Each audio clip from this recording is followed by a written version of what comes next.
buenas tardes tengan todos ustedes. La verdad que es un placer, un honor estar de vuelta aquí con ustedes. Hace años atrás, creo que hace 5 años o 4 años, no recuerdo bien, estuve con ustedes y le doy gracias a Dios por la oportunidad de estar de vuelta. Así que vamos a juntos más o menos pasar unas 9 horas hablando de profecías. Normalmente hago 12 presentaciones, pero por cuestiones de tiempo vamos a hacer 9 nada más. He tratado de meter un poco la información que faltaba de vez en cuando. Se iba a hablar de la segunda venida, del milenio, del mensaje de los 3 ángeles, pero esos temas no los vamos a poder tocar aquí. Sin embargo, vamos a tocar temas muy importantes también. Hoy día vamos a hablar de Daniel capítulo 2. Para muchos de ustedes no será novedad, aunque déjenme decirles, cada vez que repetimos un tema simple de la Biblia, siempre hay algo nuevo que aprender. Para algunos de ustedes tal vez sea nuevo, pero esperamos que Dios los bendiga por medio de su palabra. Bien, esta es presentación número 1 entonces, de Profecías de Esperanza. El título, como ya pueden ver, es 4 metales y una piedra. Déjenme preguntarles algo. Cuando ustedes encienden el televisor para ver las noticias, ¿qué ven normalmente? ¿Buenas noticias o malas noticias? Malas noticias, especialmente últimamente, ¿no? Se ve que noticias de guerra, noticias de pestilencias, noticias de tensión, rumores de guerra, ¿no es cierto? Amenazas de guerra nuclear, hambre, inmoralidad, familias, matrimonios que se destruyen. Sin ir más lejos, hace poco estuvimos aquí en este país a punto de entrar en guerra, ¿verdad? Y gracias a Dios que todavía sostiene los vientos, nos da un poco más de tiempo de paz. Espero que lo aprovechemos, porque pronto sucederán cosas, una tras otra, muy rápidamente. ¿Será que hay esperanza? ¿Será que nuestro mundo va a terminar con una guerra nuclear tal vez, que va a arrasar con todo lo que tiene vida en este mundo? De repente las cucarachas son los únicos sobrevivientes después de esa guerra. ¿Será que nuestro planeta va a terminar con un tremendo asteroide que va a golpear este planeta y arrasar con todo? Tal vez terminará con una epidemia mortal que contagiará a todo el mundo y todos morirán. Tal vez será la sobrepoblación que va a arrasar con nuestros recursos naturales, haciendo que todos muramos de hambre. ¿Será que así va a terminar nuestro mundo? ¿Qué hay del calentamiento global? ¿Será que así va a terminar nuestro mundo? Muchos se preguntan hoy en día, ¿hay esperanza para nosotros? ¿Hay esperanza para este planeta? Y la respuesta que quiero traerles hoy es sí, un rotundo sí. Hay esperanza, mis queridos amigos. Y el propósito de estas presentaciones es que hay esperanza, más allá del panorama tenebroso que se ve hoy en día diariamente en las noticias. Nosotros tenemos un futuro brillante, mucho mejor de lo que tenemos hoy. De hecho, ¿qué haríamos sin esperanza, verdad? La esperanza es lo último que se pierde. Claro que tenemos una esperanza, pero la esperanza que quiero que encontremos a través de estas presentaciones, de estos estudios, no es una esperanza que está basada en avances tecnológicos, no está basada en el intelecto humano, no está basada en acuerdos de paz, nada de eso. Por más buenas que esas cosas puedan ser, nada de eso puede llegar a la raíz de nuestros problemas, que es el corazón humano. Porque ustedes saben, las guerras no nacen en el campo de batalla. Las guerras nacen en el corazón humano, por nuestro egoísmo. Los problemas que sufrimos en esta tierra son resultado de nuestro mal corazón, de nuestro egoísmo. Así que la esperanza que quiero que encontremos en estas presentaciones, en la palabra de Dios, está basada únicamente en la intervención de Dios. Cristo Jesús va a aparecer un día a poner punto final al sufrimiento y a la injusticia. Inclinemos nuestros rostros antes de continuar. Querido Padre Celestial, te agradecemos por la oportunidad que nos das de estudiar tu palabra en libertad. Queremos pedirte en esta oportunidad que tu Espíritu Santo esté aquí en medio nuestro, que nos dé claridad de mente, que nos ayude a entender y a poner en práctica lo que vamos a estudiar. Te lo rogamos, Señor, en el nombre de Jesús. Amén. Ahora, muchas personas se preguntan, ¿cómo puedo yo basar mi fe o mi futuro en un libro que se escribió hace miles de años? Ya es anticuado. ¿Será que todavía podemos creer o confiar en la Biblia? ¿Realmente podemos confiar en un libro tan antiguo? Déjenme enseñarles algunas cosas, algunos datos. En la mitología griega, por ejemplo, Atlas tenía la tarea de sostener los cielos como castigo del dios Zeus. Posteriormente se lo retrató a Atlas cargando el mundo sobre sus hombros. Y mucha gente pensaba que nuestro mundo era sostenido por Atlas.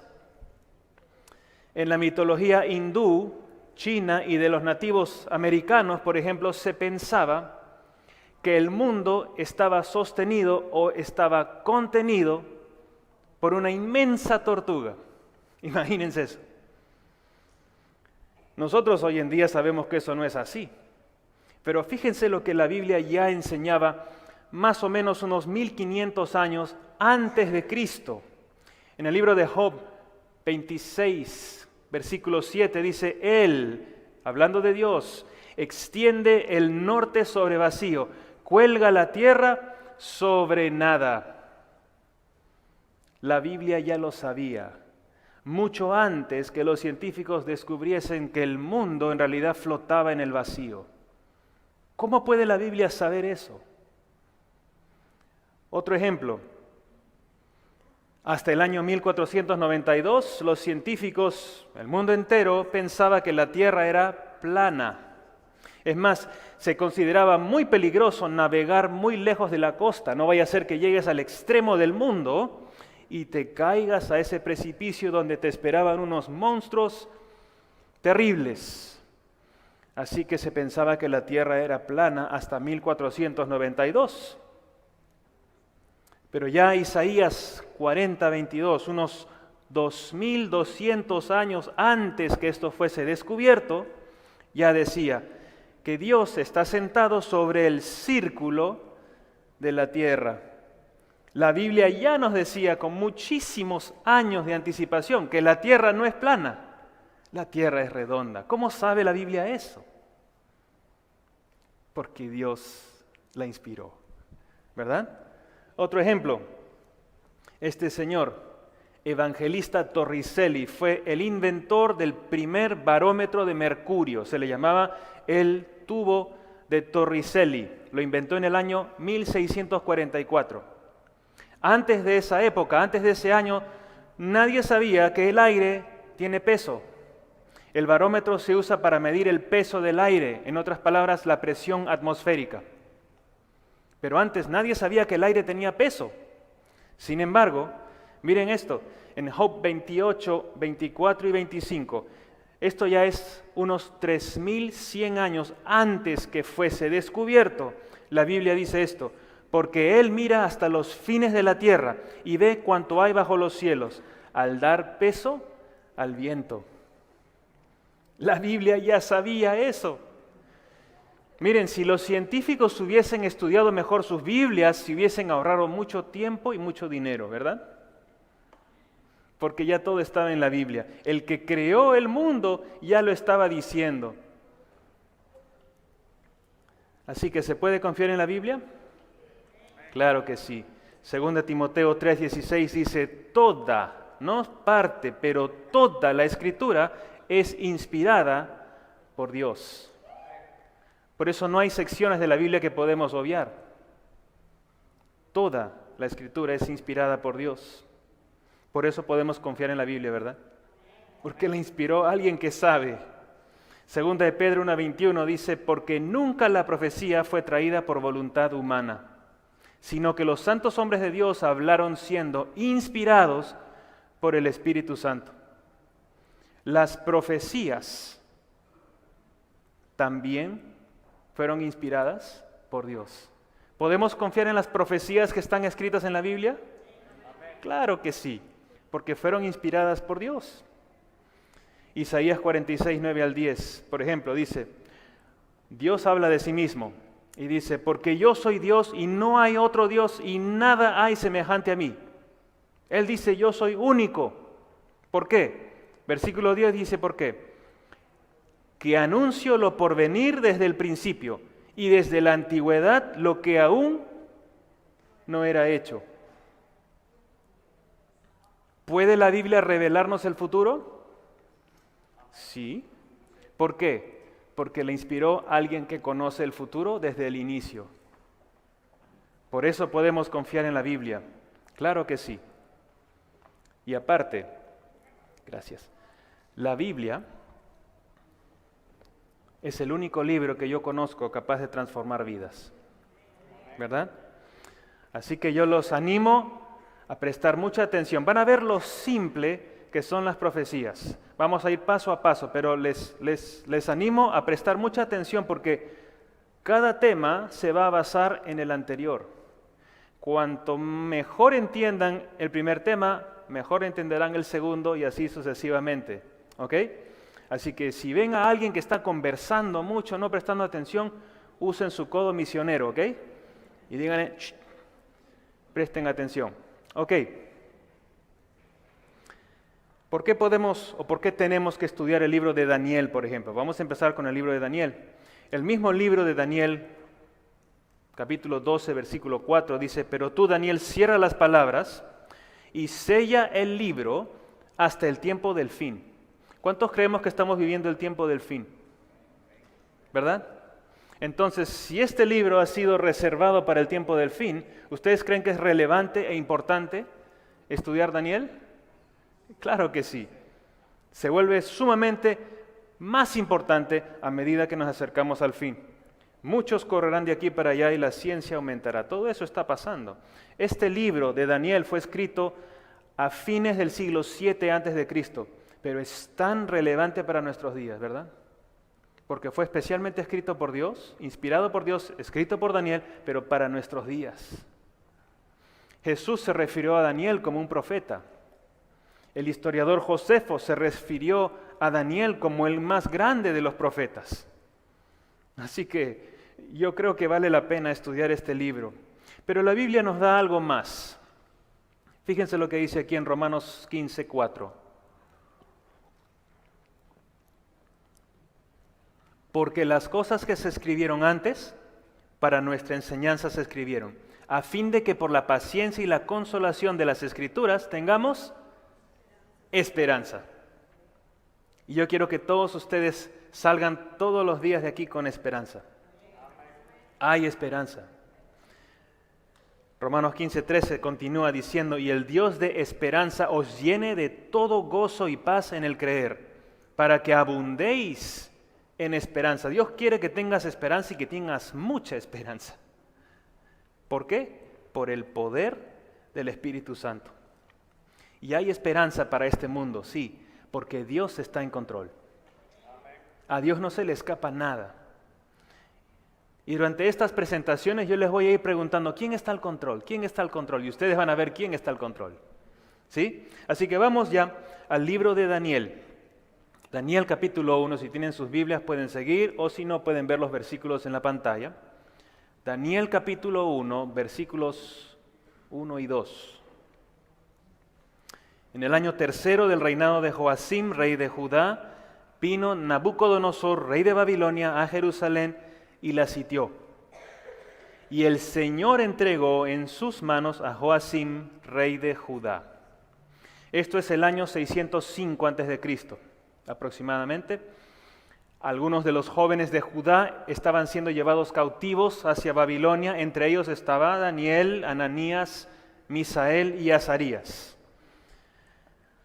Tal vez ni siquiera tuvieron la oportunidad de despedirse de sus padres estos jóvenes. Fueron arrancados de sus familias, llevados por el desierto. Tal vez me los puedo imaginar viendo la silueta de su querida Jerusalén desapareciendo a lo lejos, a medida que ellos iban caminando por el desierto. Debe haber sido muy difícil para estos jóvenes siquiera imaginarse que Dios podía tener un propósito en lo que les estaba pasando. Nunca pensaron que tan solo en unos pocos años ellos iban a ocupar puestos muy importantes de liderazgo en el imperio más grande del mundo conocido en esos días, en la ciudad del Éufrates, a unos 800 kilómetros lejos de casa. No se imaginaban lo que Dios les tenía planeado. Pero así pasa, ¿no? A veces no nos imaginamos los planes que Dios tiene para nosotros. Pensamos que todo está mal, pero Dios tiene grandes planes para ti si tan solo te pones en sus manos. Pero por favor leamos el versículo 2 otra vez. ¿Qué dice el versículo 2? Y el Señor entregó en sus manos a Joacim, rey de Judá. ¿Quién está al control? Dios está al control. Él es el que permitió. Si Dios no lo permite, no sucede. Si Él lo permite, sucede. Él está al control. No se olviden, y lo vamos a ver muchas veces. Cuando estos jóvenes llegaron a Babilonia, se les enseñó un idioma diferente, el lenguaje de los caldeos y la literatura de los caldeos también. Se les presentó una dieta en honor a los dioses de Babilonia. Según ellos la mejor, pero ofendía al Dios del cielo. Se les cambió de nombres en honor a los dioses de Babilonia. Es decir, se les trató de dar un lavado cerebral de manera sistemática y muy bien intencionada, bien planeada. El rey de Babilonia quería que en todo aspecto posible estos jóvenes se olvidasen de su pasado. Quería que estos jóvenes se involucren tanto en la cultura de Babilonia que llegara un momento en que ellos perdiesen su identidad. Díganme una cosa, ¿no es eso lo que el diablo quiere que pase con nosotros? El diablo quiere, y para aquellos que están escuchando tal vez por internet, el diablo existe, pero no es el tema para hoy día. Pero el diablo quiere que tú te involucres tanto con el mundo que pierdas tu identidad y que te parezcas al mundo tanto que ya te olvides de quién eres. Daniel estuvo en Babilonia, pero no formó parte de Babilonia. Nosotros tenemos que estar en el mundo, pero no pertenecer al mundo. Hagamos como hizo Daniel, ¿no es cierto? ¿Qué tal ejemplo? Otro aspecto interesante es que estos jóvenes en realidad esperaban ser tratados como esclavos al llegar a Babilonia. Ellos pensaban que iban a ser obligados a hacer trabajo forzado. Pero ¿cuál fue su sorpresa? Cuando llegan a Babilonia, los trataron como huéspedes de honor.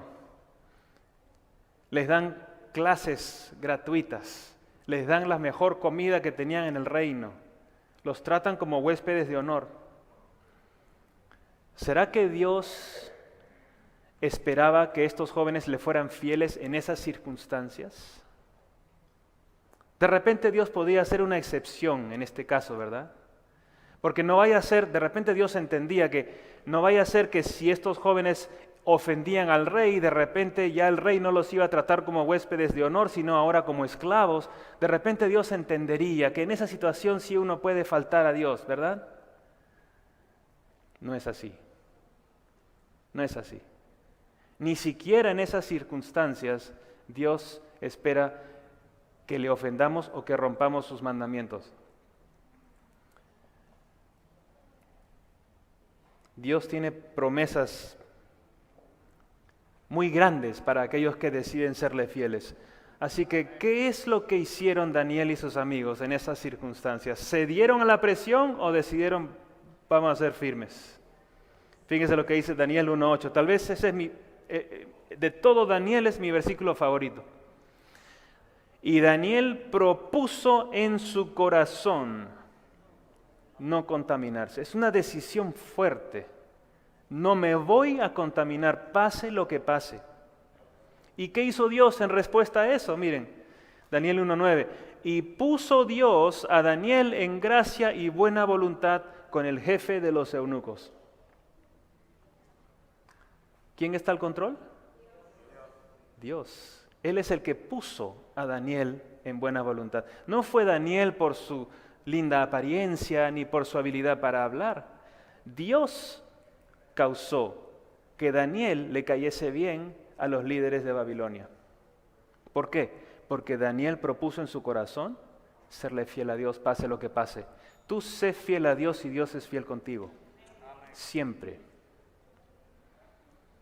Así que Daniel pidió un favor. Él dijo, por favor, no podemos comer estas comidas. Ofendería a nuestro Dios. Denos de comer verduras y para tomar agua por 10 días. Y al final de los 10 días, compara nuestros rostros con los rostros de los otros jóvenes, los que comen de la comida del rey y de sus manjares. Y luego de comparar, hagan como ustedes quieran. ¿Y qué sucedió? Daniel 1:15 dice, al cabo de los 10 días, pareció el rostro de ellos mejor y más robusto que el de los otros muchachos que comían de la porción de la comida del rey. Como les dije hace un rato, sé fiel a Dios y Él será fiel contigo. Y eso es lo que pasó con Daniel y con sus amigos también. Dice la Biblia en el versículo 17, a estos 4 muchachos, Dios les dio, ¿quién está al control? Dios, nuevamente. Dios les dio conocimiento e inteligencia en todas las letras y ciencias. Yo les pregunto a ustedes que están en la universidad o en el colegio estudiando, ¿quieres sacarte mejores notas? Conságrate al Señor. Conságrate al Señor. Haz la prueba. Séle fiel a Dios y Él será fiel contigo. No rompas el sábado. ¿Tú piensas que te vas a atrasar? Séle fiel a Dios y Él será fiel contigo. Nunca falla. Dice aquí que Dios les dio conocimiento e inteligencia en todas las letras y ciencias, y Daniel tuvo entendimiento en toda visión y en sueños. Primera de Samuel 2:30 dice, yo honraré al que me honra. Honra a Dios en todos tus caminos y Él te va a honrar también. Daniel 1:19 y 20, ¿qué más pasó? Y el rey habló con ellos. Al final de los 3 años de entrenamiento, el rey habló con ellos y no fueron hallados entre todos ellos otros como Daniel, Ananías, Misael y Azarías. Así pues, estuvieron delante del rey en su palacio, en todo asunto de sabiduría e inteligencia que el rey les consultó, porque los probó en matemáticas, administración, economía, filosofía, en todo lo que les probó, dice aquí, los halló 10 veces mejores que todos los magos y astrólogos que había en todo su reino, y era un reino bien grande. 10 veces mejores. Díganme ustedes, ¿Dios honra a los que son fieles? Claro que sí. No tenemos pierde si decidimos, como Daniel y sus amigos, serle fiel a Dios. Bueno, con esta introducción, llegó un momento ya por el año 602 a.C., cuando el rey Nabucodonosor empezó a tener unos sueños que le perturbaban. Los historiadores se refieren a Babilonia como el primer imperio universal. Y cuando Babilonia estaba en ese apogeo, allí es cuando el Dios del cielo decidió mostrarle al rey de Babilonia su gran conocimiento, su gran omnipotencia. Y lo hizo mediante un sueño que Dios constantemente le mandaba a Nabucodonosor, pero que por alguna razón Dios no permitía que él pudiese recordar los detalles. De tal manera que cuando el rey se levantaba por la mañana, él sabía que había soñado algo muy importante, pero no podía recordar los detalles.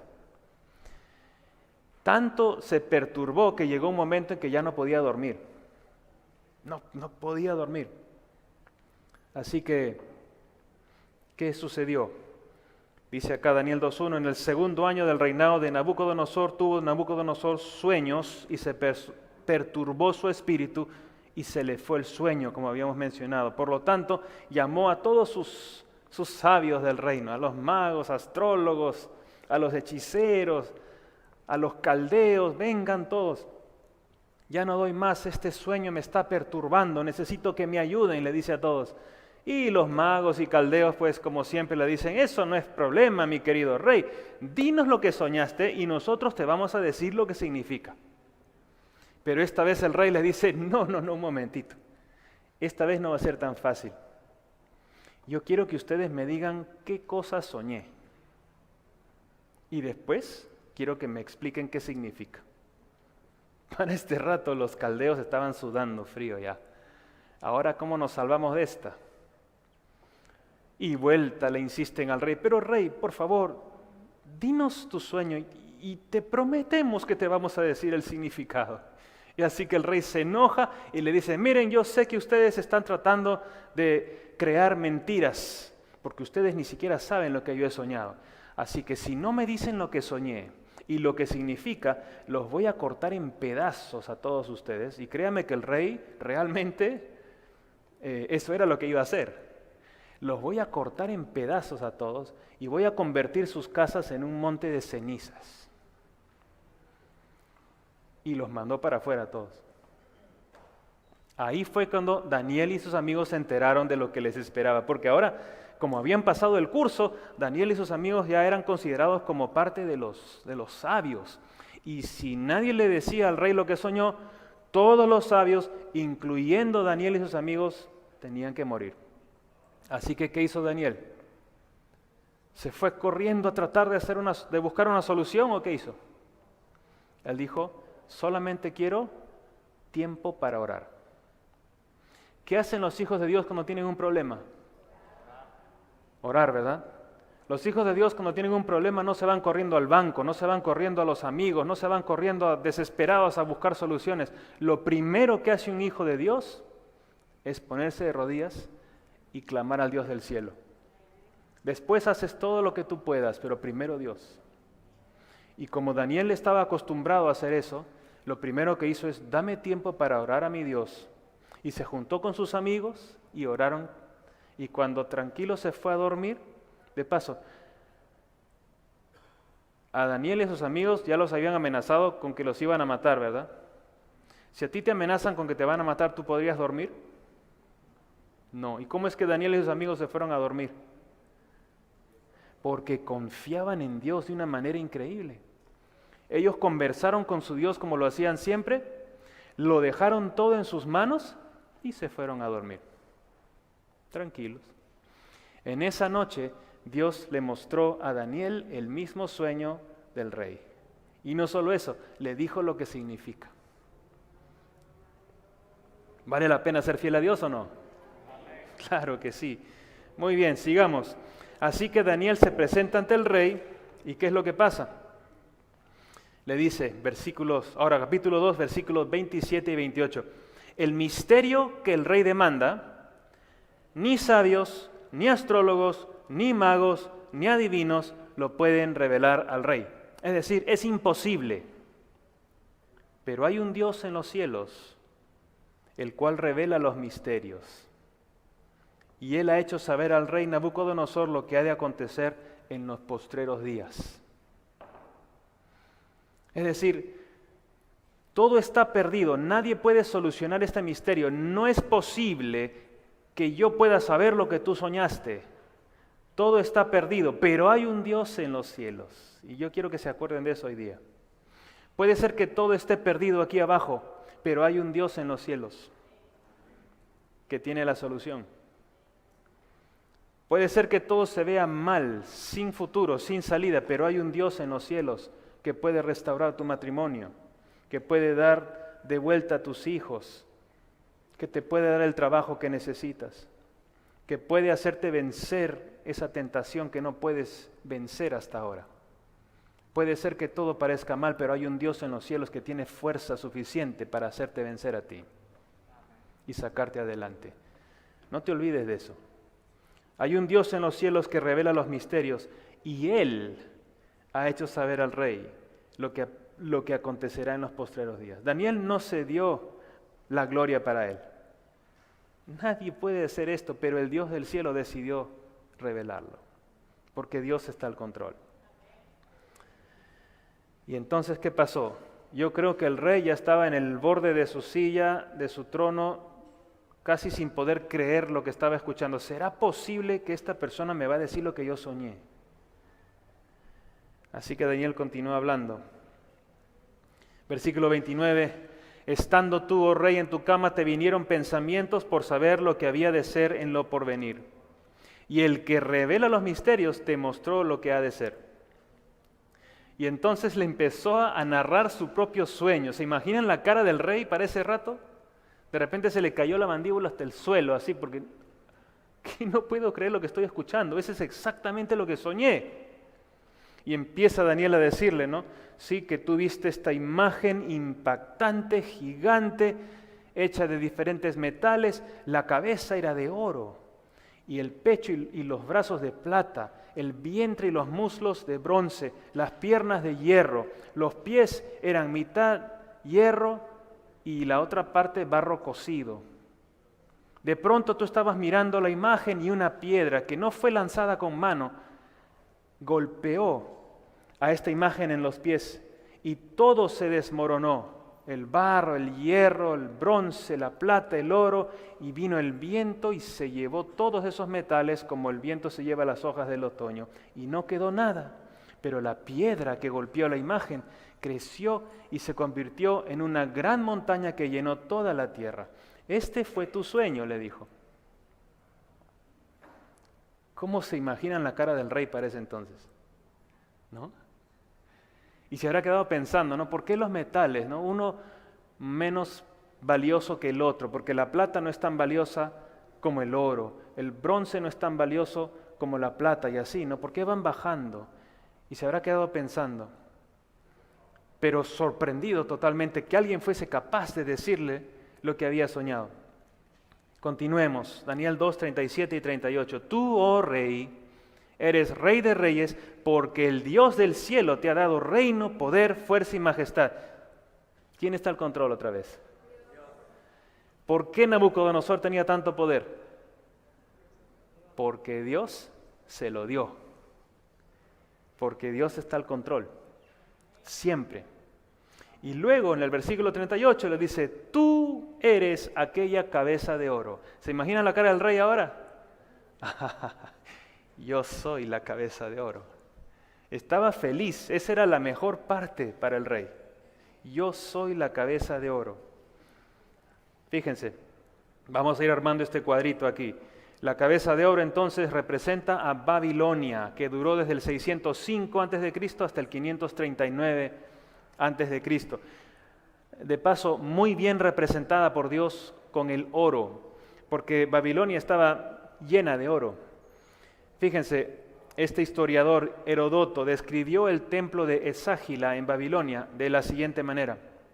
La imagen de Bel, que era uno de los dioses, estaba hecha de oro puro y estaba sentada sobre un trono de oro puro. Solo para esta imagen se utilizaron unas 22 toneladas de oro. Y este era solo uno de los dioses. ¿Se imaginan la cantidad de oro que había en Babilonia? Aquí tenemos un dibujo del templo de Eságila, lleno de oro, como podrán ver. Tremendo reino.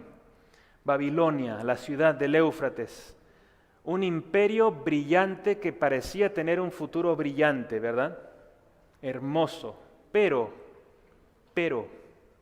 Daniel continuó diciendo, después de ti se levantará otro reino inferior al tuyo. Para este rato Ahora la cara del rey ya no estaba tan contenta, ahora es como que, ¿otro? Yo pensé que yo iba a durar para siempre. Yo pensé que Babilonia iba a durar para siempre. Pero viene otro, sí, otro reino. Un reino de plata.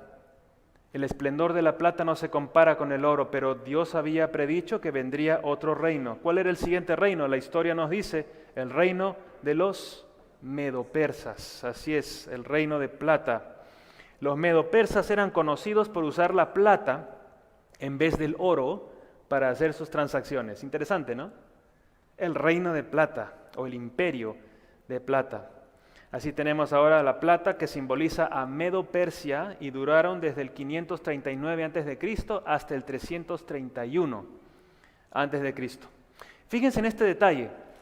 Dios escoge el pecho y los brazos para representar a los medos y los persas.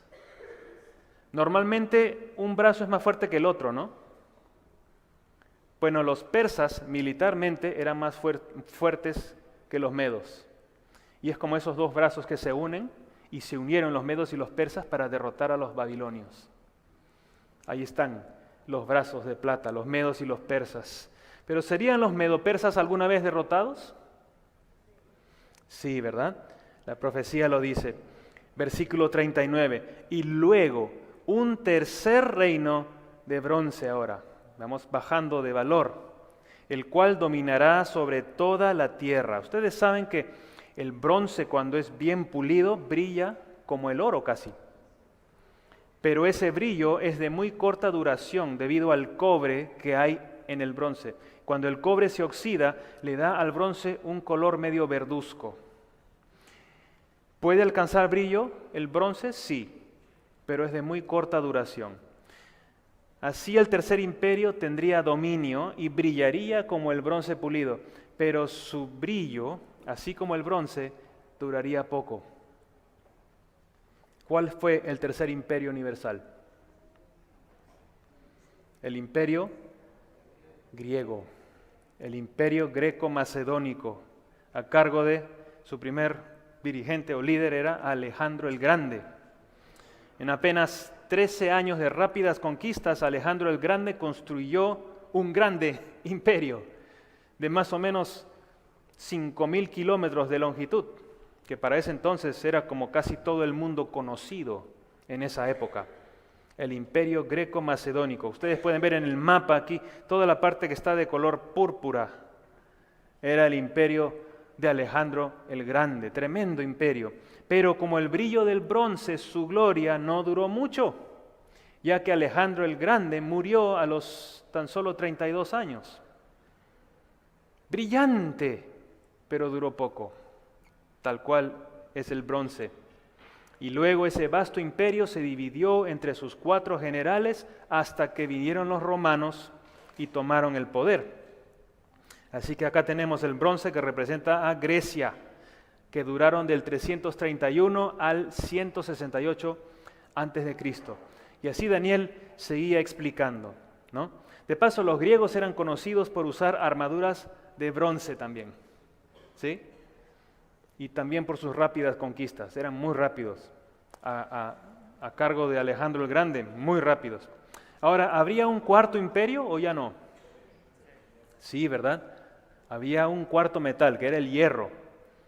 Y la profecía dice ahí en Daniel 2:40, y el cuarto reino será fuerte como hierro, y como el hierro desmenuza y rompe todas las cosas, desmenuzará y quebrantará todo.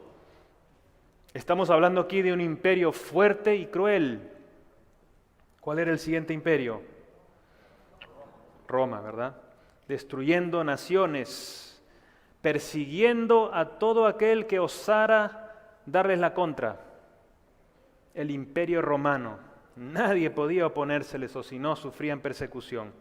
Así tenemos el hierro entonces en la imagen que simboliza a Roma, el imperio romano del año 168 a.C.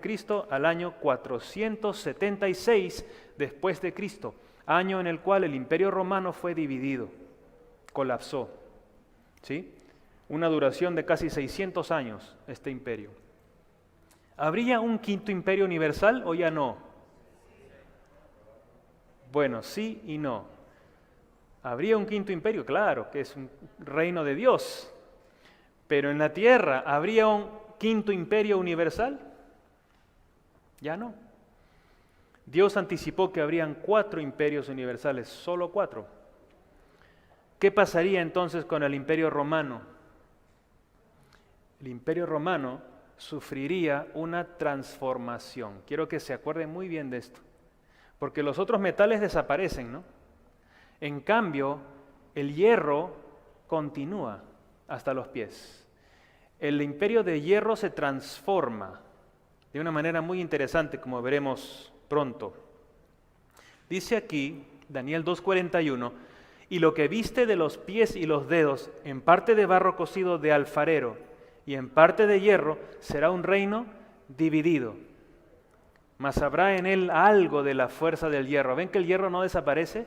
El hierro continúa hasta el final. Y era un imperio dividido a partir del año 476 después de Cristo. Porque después de las constantes invasiones de las tribus del norte, el imperio romano de Occidente colapsó y quedó dividido en 10 reinos.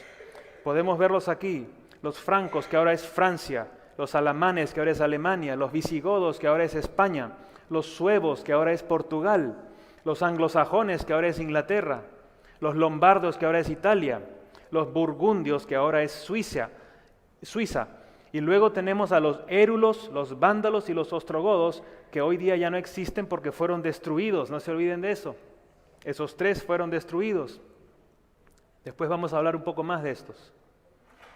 10 reinos, 10 dedos también en los pies. Pero miren cómo el hierro, que simboliza a Roma, existe hasta los pies. Es decir, si el hierro representa a Roma, quiere decir que algo romano existirá hasta el fin de la historia. Algo romano seguirá existiendo hasta que la piedra cae. 2 cosas suceden aquí. El imperio romano se dividió y lo otro que sucede es que el hierro permanece hasta el fin, pero ya transformado. No se olviden, después vamos a explicar mucho más eso, pero por ahora recuerden esas 2 cosas, que el imperio romano fue transformado. El hierro continúa hasta el final. Algo romano continúa en medio nuestro. Y luego, como mencionamos, estos reinos es lo que ahora conocemos como Europa. Dice la Biblia, ahí en Daniel 2:43, así como viste el hierro mezclado con barro, se mezclarán por medio de alianzas humanas estos reinos, pero no se unirán el uno con el otro como el hierro no se mezcla con el barro. Es decir, van a tratar de unirse, pero no podrán. ¿Se unirían estos reinos alguna vez entonces? ¿Se unirá Europa en uno solo? Nunca, simplemente porque Dios lo dijo. Y ya a lo largo de la historia hemos tenido a personajes como Clodoveo I, Carlomagno, Carlos V, Luis XIV, Napoleón, Kaiser Wilhelm, Hitler, posteriormente la Unión Europea. Todos estos trataron en vano de unificar o reconstruir el imperio de hierro, pero no podrán. Dios ya dijo que eso no va a suceder y no va a suceder. Continuemos. Daniel 2, versículo 41, ahí leímos lo siguiente, ¿no? Lo que viste de los pies y los dedos, en parte de barro cocido de alfarero y en parte de hierro. El hierro sabemos que simboliza a Roma, ¿verdad? Es decir, algo romano continúa con nosotros hasta el final. Pero ¿qué significa el barro cocido? Y gracias a Dios que especificó barro cocido de alfarero. ¿Saben por qué? Porque esa es una expresión que se usa en la Biblia para referirse a una experiencia religiosa. Miren aquí, quiero mostrarles un par de versículos. Isaías 64:8 dice: a pesar de todo, Señor, tú eres nuestro Padre, nosotros el barro y tú el alfarero. Todos somos obra de tu mano. Otro versículo, Jeremías 18:6. He aquí que como el barro en la mano del alfarero, así sois vosotros en mi mano, oh casa de Israel, dice Dios. Es decir, nosotros somos ese barro y Dios es el alfarero. Cuando se habla del barro cocido de alfarero, se está refiriendo a esa relación religiosa que existe entre Dios y un servidor de Dios. Hay un aspecto religioso. Mientras que el hierro representa a Roma o algo romano, el barro cocido de alfarero específicamente nos da la idea de un aspecto religioso. Fíjese qué interesante es esto. Porque ahora que conocemos esto y vemos los pies que eran de hierro y de barro cocido de alfarero, podemos entender que es un poder romano porque existe el hierro, pero también es un poder religioso porque existe el barro cocido de alfarero. Es decir, después de que Roma se transforma, el Imperio Romano se transforma en un poder que es todavía romano, pero también es religioso ahora. ¿Se han dado cuenta de eso? El hierro no ha desaparecido por completo. Algo del hierro permanece en los pies hasta nuestros días. Algo romano continúa con nosotros. Algo romano existirá hasta que la piedra caiga y derrumbe la imagen. Algo romano y con el mismo deseo de dominio mundial que tenía el Imperio Romano existe hoy día con nosotros. Y parece que este poder trabajó con los países europeos o tuvo algo que ver con los países europeos, pero eso lo vamos a ver en nuestra siguiente presentación.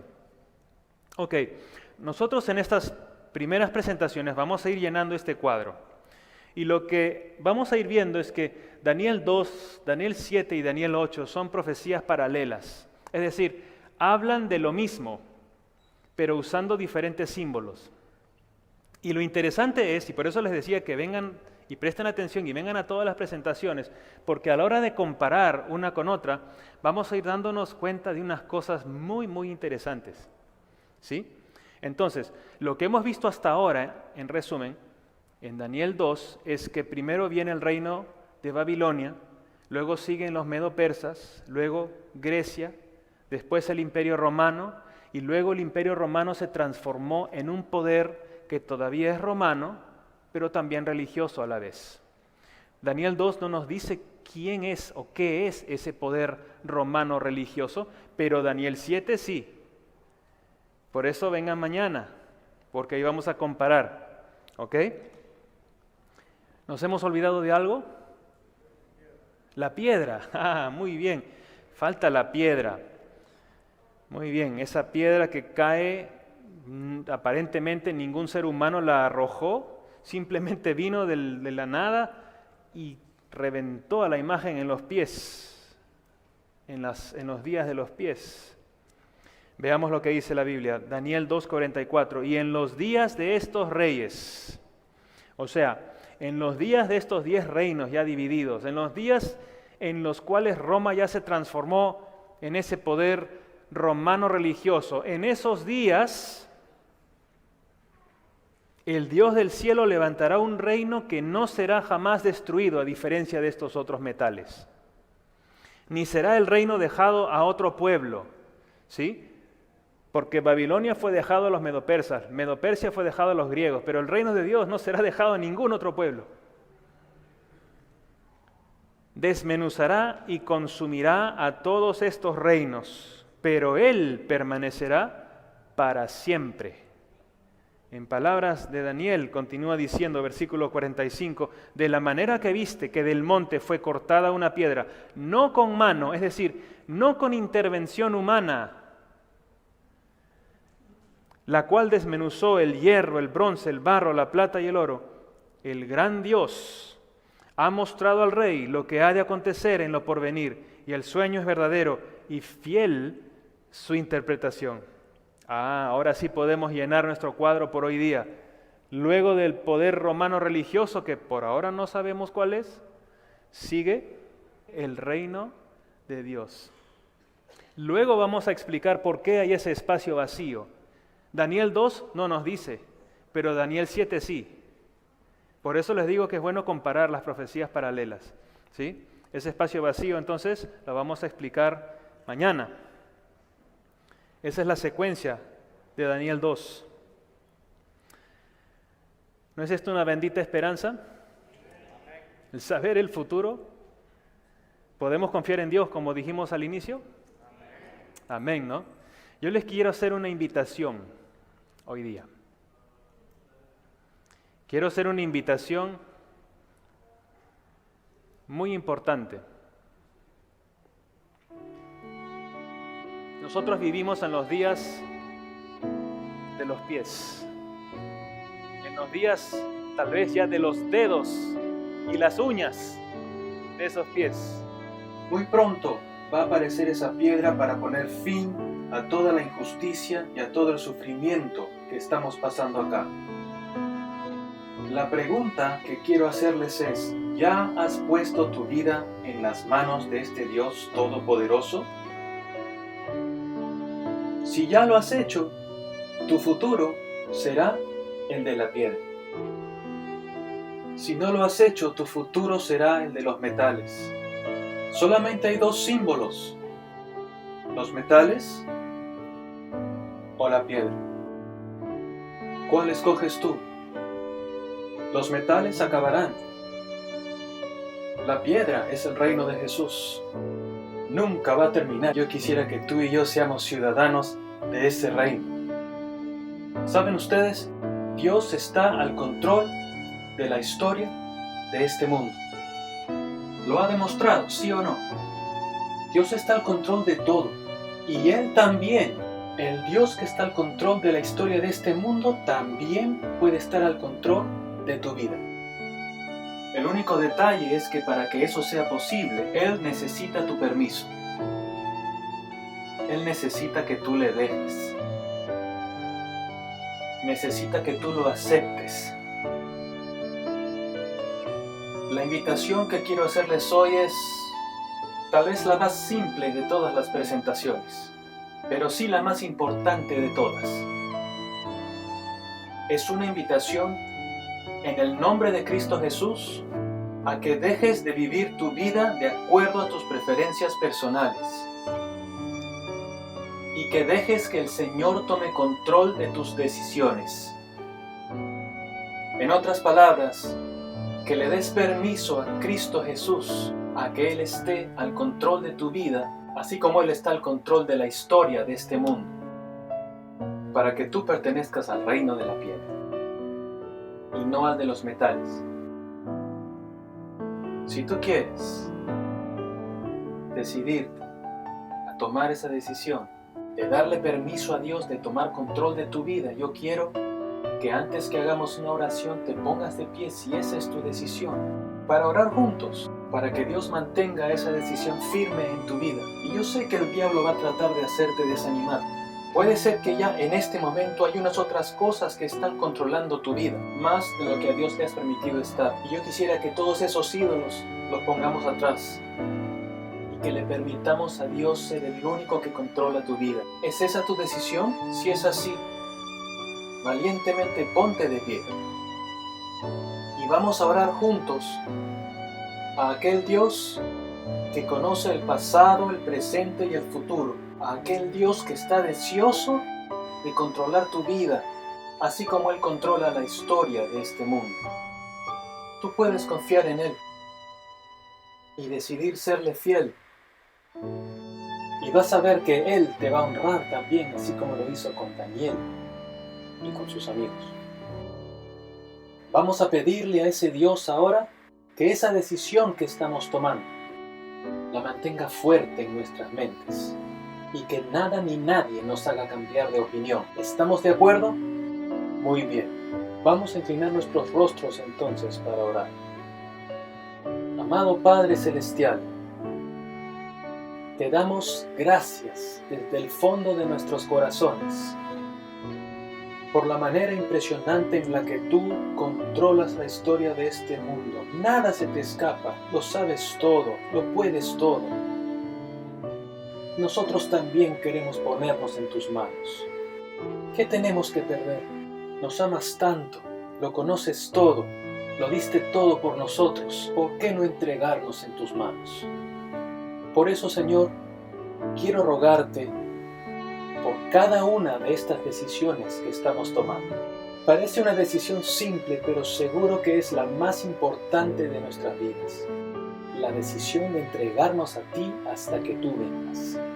Porque puede ser que nuestro nombre esté escrito en el libro de una iglesia, pero quién sabe no esté escrito en el libro de la vida. Y por eso, Señor, te entregamos nuestro corazón, para que hagas con nuestras vidas lo que tú quieras.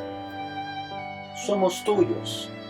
Continúa guiándonos, querido Dios. Continúa hablándonos a medida que estudiemos estas profecías juntos, para que sigamos tomando decisiones para la vida eterna. Porque te lo pedimos, querido Dios, confiando en tu poder, confiando en que tú eres más fuerte que cualquier tentación, que cualquier ídolo, que cualquier costumbre que podamos tener. En el nombre de Jesús.